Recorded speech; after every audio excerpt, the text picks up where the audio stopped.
We're going to have the panelists come up to the stage so we can start our Q&A session. And while they're coming up to the stage, I thought I'd just offer a few of my own comments.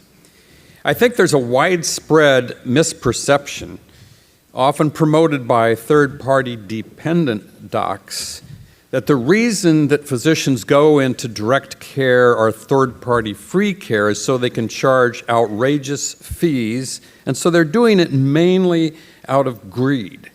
And it's a totally false perception. But what happens is, particularly with specialists, I'm a neurologist, for instance, you may often find yourself in a boycott-type environment where the other physicians in the community tell their patients, you can't go see Dr. X because he doesn't take your insurance. That's what they tell them. And so you often find yourself in a boycott environment, and the only way, as has been discussed by various panelists, to overcome that is by providing very high quality, great, unrushed care and treating patients right.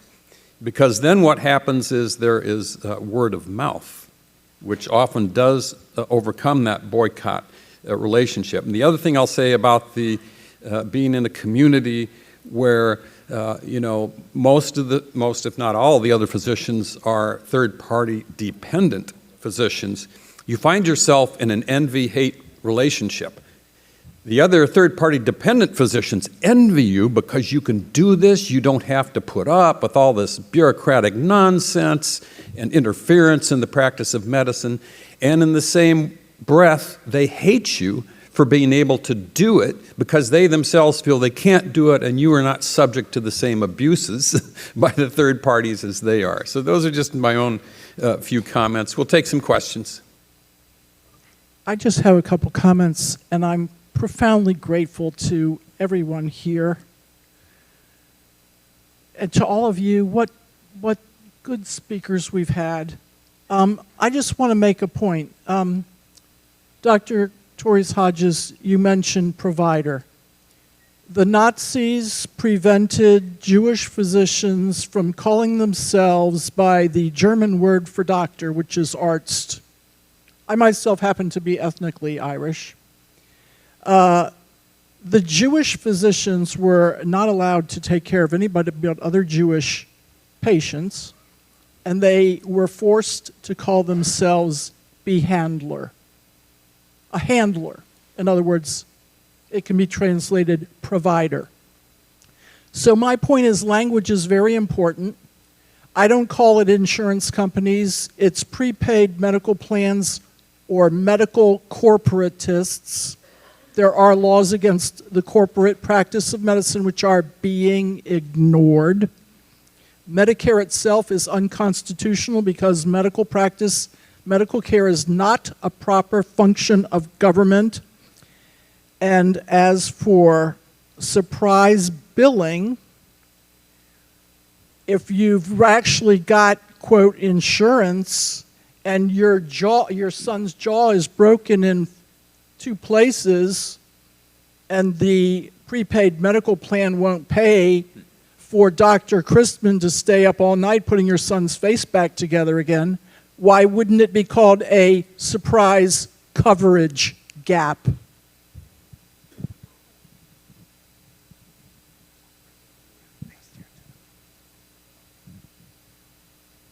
I'm going to add one little extra comment because I completely understand the importance of language. That's really, really important. And I want to share Dr. Diana Lodano. Look it up, and she did a really, really good article in Kevin MD, for those of you who follow that online. And Rebecca Bernard has a book out, has 2 books out, actually, talking about how semantics are important. And we need to really make sure that we're talking and using the right terms, because just like provider and physician, you can't do that. Healthcare and health insurance, they're not the same. So we have to take it on ourselves. That's a responsibility on our own. Yeah, Just a quick comment and a question, Dr. Lantier. It looks to me like you've got a beautiful facility, nice and clean, and you take care of your patients very well that come in there. From a patient standpoint, I think one of the advantages is that it's probably cheaper for them to go to your facility, even if they have insurance. I think that they'll find out that if they use their insurance someplace else, it's going to be more expensive than just paying cash to you. That's just my comment, and that is, but I have a question. Okay, so we, especially since Obamacare, as deductibles have gone up to $6,000 or $10,000, I'd say, and I'm just guessing, but about 70% of the stuff on our website is under $5,000. So the average person can typically save money, but again, one of the problems is you go to the hospital and they're not going to give you a price, so you don't know what you're competing with.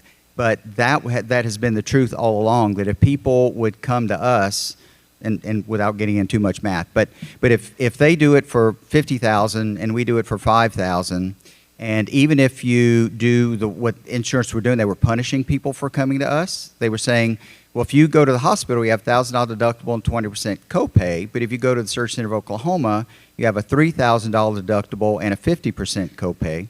But if you do the math using $50,000 versus $5,000, even then we could still save people money most of the time. So that's happening more and more. People are leaving their insurance behind and coming to us. Well, the good news is that patient comes to your facility, they win. But I'm worried about the physicians. And the reason I'm worried about the physicians, and I don't want this to sound negative, when doctors get together and decide on a common price, that's price fixing, and that's blatant antitrust.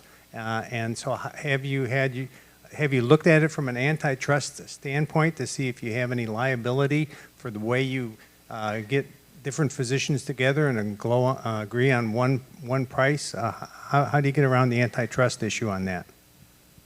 I am not a legal expert, and we have attorneys that have looked at all of this stuff for us. I mean, one of the reasons that we, didn't do Medicare from the very beginning is because we didn't want to be under the Stark laws.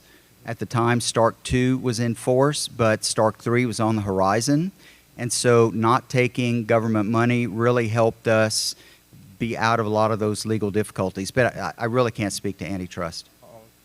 Well, in my mind, if I was going to set up a system, I would wonder about other physicians.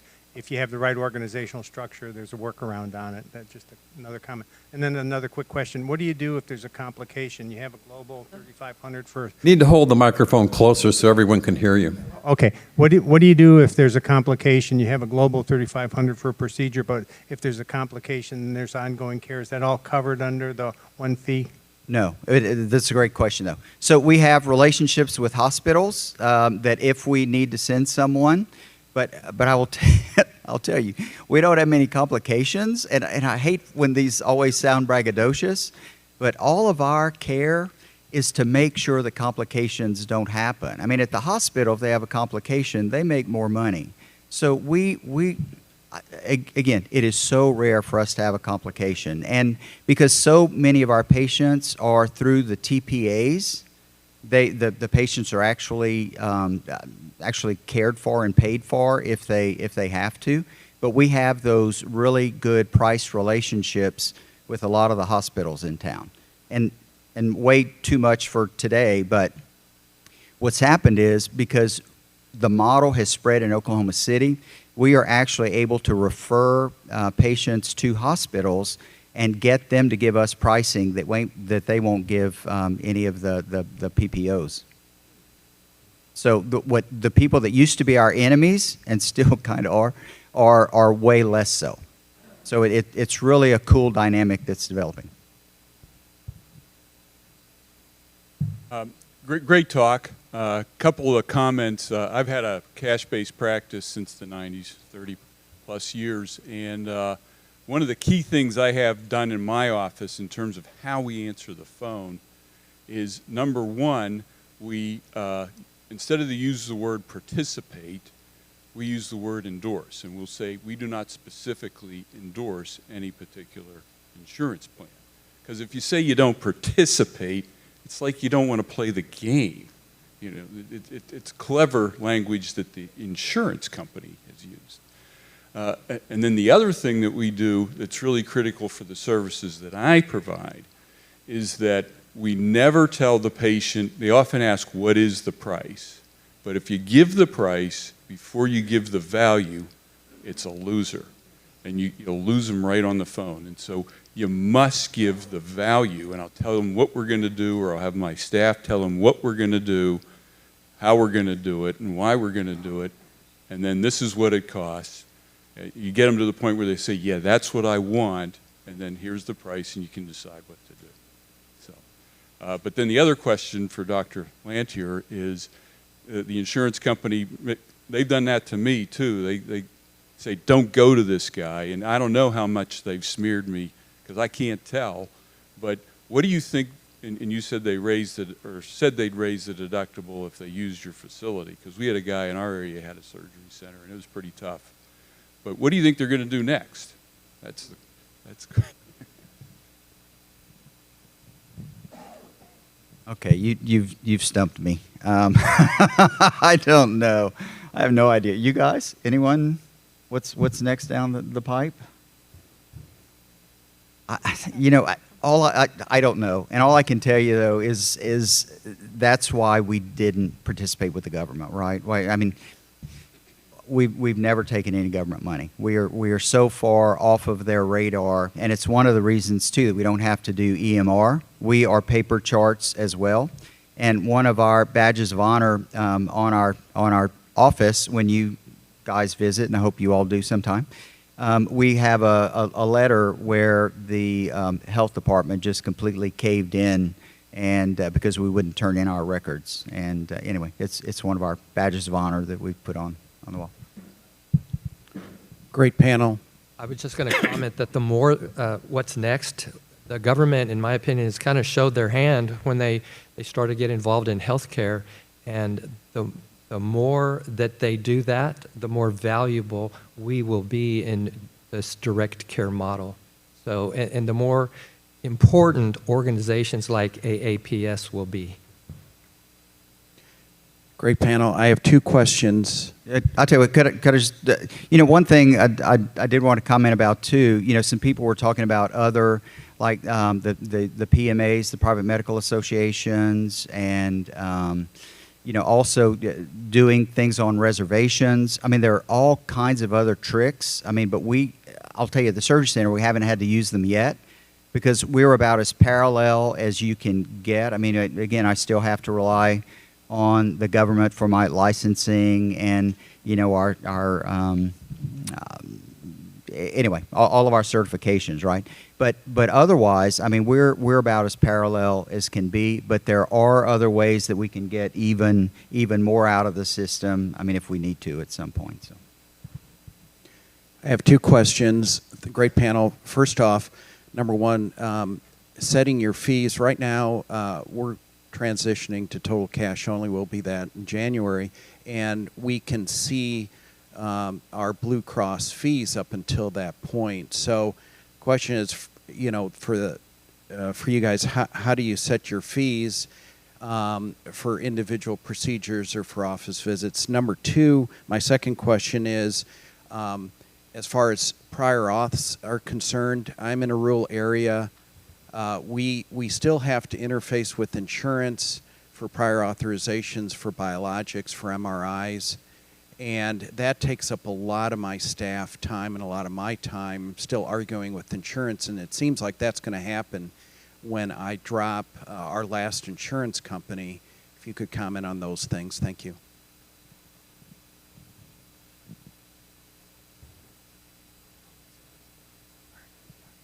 First off, congratulations on taking the plunge.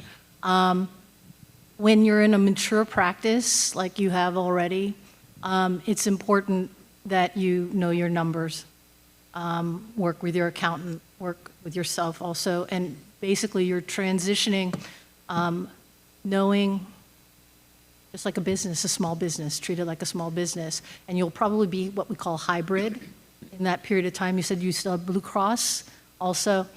So the question is, are you on Medicare by chance? No, so you opted out. Good, because that's the one that actually has all the stipulations and everything like that. So your Blue Cross, just be very, very upfront with your patients. Blue Cross, tell all those patients that you're still participating in that plan, and this is what's going to happen as time goes on, because you do plan to phase out of it.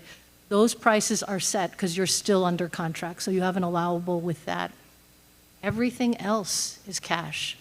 And one of the things that we did when we were doing our transition to hybrid, why the question from patients always became, what is it, how come if I pay cash it's cheaper than what Blue Cross, what I would owe? Well, there's a difference. Blue Cross, I still have to wait to be paid for. So that's why that price is what it is. But if you don't want to deal with the insurance altogether, and we actually had them sign that they weren't planning on, they were not going to file, then they can get the cash price because it's same. We called it a same-day price versus a cash price. Instead of saying cash price, same-day price, because they're paying that day and that's taken care of, whereas the contracted insurance was you have to still wait for it. The question about you had regarding how are you going to deal with referrals, I deal with that all the time, imaging centers and other things. Dr. Zangler was mentioning it also. You're going to have to deal with some of it, but keep in mind the degree of time spent by your staff dealing with that and your time is going to get less and less. Because once you start getting out of it, you won't have as many to do, number one. And then one of the things that be very specific about the vendors that you work with. Imaging, I'll use one as an example. Green Imaging, if you're not familiar with that, Dr. Kristen Dickerson has a group that she contracts with several different insurance companies, diagnostic companies around the country. And you might be surprised your local one might have an agreement with them, and then that way you don't have to deal with any of that yourself. So green imaging is one way that I would consider. Yeah, so just because I don't take insurance doesn't mean I don't have to deal with it, but it's still worth it, and the burnout factor is almost gone. So when I have to refer to a cardiologist or a pulmonologist or order an MRI, and the patient does have insurance and they can use their insurance for that or their Medicare, even though I've opted out of Medicare, they can still use their Medicare for that. We have to go through that, and Daniel, the office manager, and the LVN do that. And sometimes I have to get on the phone and answer questions that don't make any sense and I can't understand because they don't speak English very well. But anyway, you're going to go through that little bit of a headache, but it's still worth it. It's just that little bit you do is going to be worth your everyday practice, and it's worth it. Just trust me. Well, thank you all very much for an enlightening lecture and a great discussion panel. In fact, we could probably go for a day and a half with this whole thing. I wanted to thank you all for your courage in doing this and then coming forward to talk about it, because it makes a huge difference. A, to see that it can be done, and B, to see how it can be done. And that's incredibly important. And thanks to Dr. Keith Smith, who I know personally for some years, had him on my former radio show things. But there's two issues. One is how you set things up. Do you use per incident fees or a global fee including certain incidents, or a membership model? And that's a big discussion to be had. The other one is when you talk about direct pay, if you take credit cards or you're just cash and checks. At our office, we've got a 22-year-old, I don't know if you call it legacy model or whatever, but we take insurance and what have you and deal with that and have a small billing company that does a lot of the hard work for us on that. And we also offer a self-pay menu for things for people that want to come, either don't have insurance or we don't participate with their insurance. So I just had wondered, as far as, in addition to the three models I spoke of, credit cards versus cash and checks, the banks charge you more to use the service, like insurance charges you more, as you spoke of, to use their service. So do you also have different rates for that? So one is the per incident fees versus global fees versus membership in your models, and then credit card versus cash and check, direct pay at time of service. So before they answer, we're going to have time for only 2 more questions in the back of the room there. Then we need to wrap up. In my clinic, when I started, it was a hybrid, and we were an urgent care and DPC, and we quickly just started to let the insurance go and focus on direct pay. And for Hint helps us a lot. That's the membership management platform. Patients can pay us with credit card or cash or check. And then we do have some direct pay patients as well, and we have 2 direct pay prices, one for a simple kind of walk-in cash pay patients and one for a more complicated one. So that's how we do it. Yes, we check paper money, check, or a credit card. So that's all considered cash. We have the fees are all on the website. It's listed members versus non-members. So, for example, a lot of the members don't have to pay for any of the point of care testing like your strep and UA, where I might charge $10 to the non-members. A COVID flu test, that costs a lot to buy those. There's a little bit of a charge to a member and more of a charge to a non-member. But all those, the main thing is the transparency in pricing. Laceration repair may cost a little more, but it's always less for the member. And often the member may not have to pay for anything depending on what the test is or the injection or whatnot. I think that answered your question. Yes. First, a comment. Someone said, what's next? Maybe we can go back in time to about 14 years ago when, let's see, Jane and Chris and Craig, and we were all up in Washington and came really close to having a healthcare model that was going to be more along the lines of a health savings account for every American at birth, and then a catastrophic insurance, like you say, like insurance used to be. And so when President Trump gets back in office, we might have something like that, huh? We can pray for that. But that's kind of where it's going to have to go. We need someone that's going to understand the sanctity of the patient-physician relationship, and that we can't have the government in our exam rooms. But that said, I am a fellow who practices in traditional insurance, and 13, 14 years ago, it was people like Tom Price and Mike Burgess that said, get involved with accountable care organizations or you're not going to have an independent practice of medicine. So just to let you all know, I actually was one of the founders of a Primary Partners ACO in Florida, and we have done very well. I mean, the shared savings have been, we just got, I don't know, $6-8 million of shared savings for a group of about, 30, 40 docs. So, but that said, where you may say, and people like Simone Gold, others have said, you're selling your soul to the devil because we're playing the game. We are playing the game. And you've said it all. Everyone here knows how hard it is to take insurance. Why I take insurance, and this is where I want the comments, that is my question. People who come to me from other direct payment doctors in my community come because, number one, I'm the only one who's actually providing continuous care. They offer what they can't provide. They promise what they can't deliver. In other words, I go to the hospitals, they don't. I don't know a single DPC doc that has maintained hospital privileges. So when their patients are the sickest, often they can say, oh, Dr. Littell can come see me, but they can't.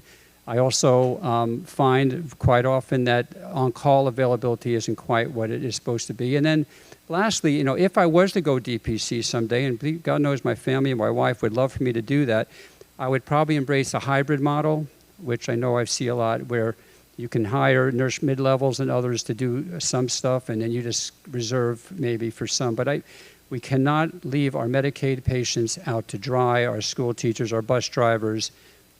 My kids are school teachers. Their incomes are not where they can usually afford to also. They have insurance, and they don't want to shell out the extra money. So we have to have a model where we can take care of people like that and also provide continuity of care. What do you all think about that? Thanks. I think it's I completely understand what that, you don't want to feel like you're leaving out anybody at all. I think it's a very smart, again, if you've been in a mature practice, that you go hybrid to begin with. As a specialist, I still keep my surgical privileges at the hospitals.